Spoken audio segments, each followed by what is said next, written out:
How to replace the wireless LAN antenna or display cover. Before you begin, remove the base enclosure, wireless LAN module, display panel assembly, display bezel, display panel, and display panel hinges. Removal. Important: the display cover is spared with the wireless antenna pre-installed. If installing a new display cover, there is no need to remove the wireless LAN antenna from the old display cover. Remove the wireless antenna cables from the routing channel on the display enclosure.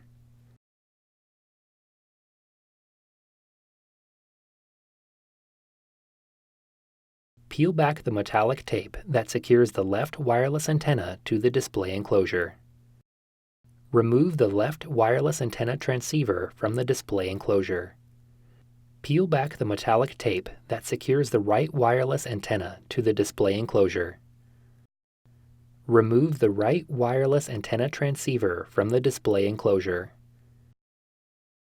Remove the wireless antenna cables. Reverse this procedure to install the wireless antenna cables.